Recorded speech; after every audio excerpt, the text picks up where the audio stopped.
And I want to introduce you to our audience. So if you would just tell us your name. My name is Syra Rahman.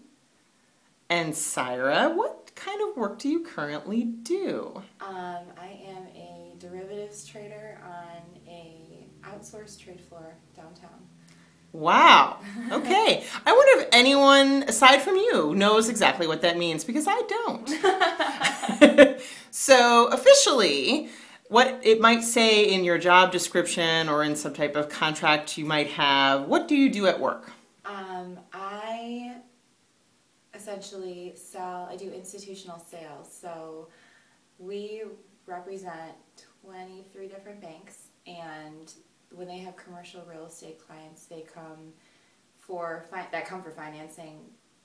If they want to finance in a specific manner, we offer them a product that gives them that capability to have it financed for like long-term purposes, basically. A lot of people affiliate derivatives with like the economy collapsing, and that is not the part that I work in. Excellent. Pleased to hear that. So I always like to clarify. You did not cause the economy to collapse. No, I did not. Okay. I sell a completely separate product. It's actually, so 98% of the derivatives market is actually the product that I sell, and then the 2% that is all the other junk is what caused the economy to collapse. So. Wow. That's very cool. Yeah. So what you officially do and what you actually do, the same thing or slightly different? What I officially do, no, they're different. I feel like a lot of people think that my job is kind of like the stock market trade floor of the New York Stock Exchange, where people are screaming and yelling numbers, and it's absolutely nothing like that. It's very much just building relationships with the lenders that we work with, building relationships with the clients that we're closing deals with, and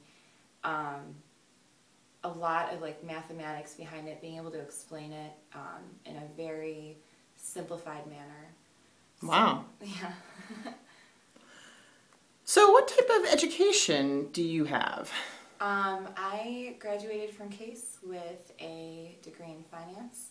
I also have minors in economics and accounting, and I technically had enough credits for biomedical engineering as well, but decided not to do that at the very last second.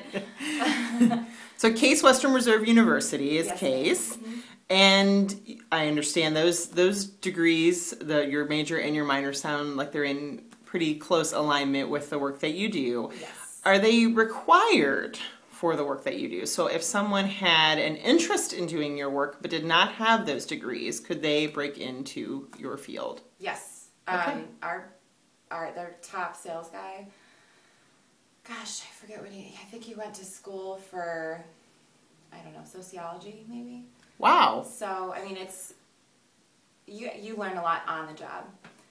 There was maybe one course that was minorly relevant to what I do. Wow. Of everything that I took. So.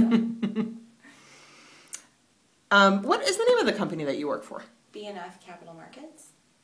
And how did you learn about them? I was digging around for jobs downtown, and I came across a Craigslist ad. Which, to be perfectly honest, I never in a million years pictured myself on Craigslist, like hunting for jobs, but it's actually a pretty good resource, so. Wow. Yeah. I mean, I think that's really encouraging, actually, because I, too, would not have, although as an employer, I have placed ads on Craigslist and gotten good response. Yeah. But I, too, would not have thought of someone looking for a professional position as checking it out. So yeah. that's actually good to hear. And, of course, Craig Newmark from Craigslist is also a Case Western graduate. Exactly. Gotta support the grads. Yes. So let's go back a little bit. When you were in high school, what did you want to be when you grew up? I don't think I had thought that far, to be honest. My parents had planned it out for me pretty well. Typically, with my family's background in Bengali and Pakistani, you're either an engineer or a doctor. Those are pretty much your only two choices. So my parents entered me into Case as both an engineer pre-med student. Wow. But I had never imagined that I would end up being where I am today, if that makes any sense. Yeah, no, that does. Yeah. And I think that you're articulating something that a lot of people feel in high school, that they're not really sure. No. And that they can't necessarily zoom ahead to, several years in the future and say, oh, I definitely see myself doing exactly this. Exactly. And I think that was like one of the benefits at Case, actually, where they had the open door policy. You didn't have to declare a major right away, because I walked on and I just did not know the mess that I was getting into. So,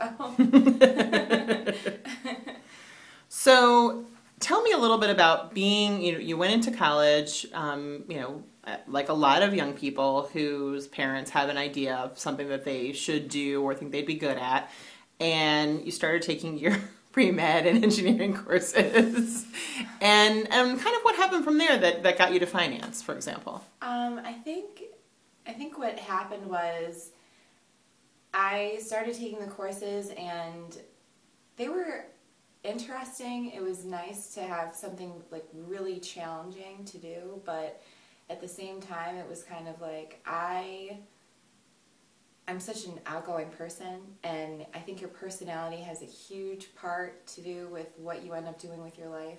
And I don't think that you're, like, just because you're talented in one arena like math or science, you have to be, a doctor, you have to be an engineer. You kind of have to be able to incorporate your personality into your job. And I finally realized, is like, I'm going to be so good in business. I don't know what I'm doing sitting here in this classroom with just like all I was picturing was my future as this engineer inside of a cubicle, never talking to anyone, crunching numbers, and just being alone. And I was like, I can't do that. I need to socialize. I'm an active person. I can't do that standard like paperwork, and I don't even know what engineers do, to be honest. I just know that I couldn't. I just, when I saw like the dean for the business school, I just remember like it was like a shining like ray of light, because he was like, you can do this, and I was like, I definitely can. That's great. So going back a little bit to high school, did you enjoy high school? I did. I loved high school. Probably the best years of my life were in high school. Aww. Yeah. That's, I think, not necessarily always common for people in high school. Everyone doesn't always love. I got really lucky. Yeah. I was just really involved in everything. Kind of like I was in college, and I got really lucky with my group of girlfriends. So. That's excellent. Yeah. What were your favorite subjects? What did you enjoy academically in high school? I really liked, I'm trying to think, really liked art. I loved painting, and I really liked like media. I don't remember exactly what the courses were, but they offered, like, once you took a few photography courses, they had like extended like photography and media, like via Adobe Photoshop and stuff like that, and that was actually probably the highlight of my high school career. But I was good. I did well in high school. I just didn't kind of floated through it, I guess. And I think we kind of covered this a little bit already, but in terms of other people, maybe aside from your parents, I don't know if there were teachers or other relatives or anyone who had an idea of what you should be when you, graduated from college. I'm almost afraid to say it because I know I'm about to be laughed at, but I was one of the captains of my speech and debate team in high school, and our advisor was my mentor, and she looked me dead in the eye my senior year, right before our last tournament, and she said, "You will not do anything that your parents are planning for you to do." She told me, she said, "You do not have a personality that will last in that kind of a field. She was like, "You will not want to be a doctor." And that's all she said to me, and she was like, "But you will." She was like, "You'll find your path, but it takes a while." And I was like, done. And I also used to be called Sarah in high school, and she told me that I would start calling myself Syra by the time I graduated from college, and I did. Wow. So weird, but yeah, teacher, mentor. Yeah. Do you keep in touch with her? I do. I think it's important to she's like a rock. You know how you have those few people that just know you, and she was my rock. That's excellent. Yes, so I still keep in touch with a high school mentor of mine, actually. Good. Yes. So getting back to the present, walk us through a typical work day. What do you wear to work? I guess it depends. If I'm on the road with one of my bosses, I have to dress up in a suit and to the nines, but our trade floor is actually extremely lax. I have worn this outfit before. I am wearing jeans. My boss is not a huge fan if I'm not wearing like heels or something. Flip-flops aren't really acceptable. Although I might have pulled those a couple days. But no, it's it's slightly under business casual, but that's not very typical for a trade floor. I think it's just because we're a privately held company, but if you were on a trade floor at an actual bank, you would be in a suit and tie. So. What are your hours generally at work? 7:30, between 7:30 and 8 is when I arrive, and then I usually leave between 5 and 6. Okay. So a full day, but not, excessively long. No, it's typically from market open to market close. Okay. Most of the people in my field, actually at all of the large banks that work on the other side, so they're facing me when I do my transaction. They'll actually work from 5 a.m. to 7 p.m. So the hours tend to get larger the bigger volume you do. Gotcha. Yeah. Makes sense. What does your workplace look like? Again, atypical. It's a warehouse-style loft downtown. We basically take up probably half the floor of an entire building, and it's just hardwood with super low cubicles, so our bosses can all peer over at us and make sure we're working.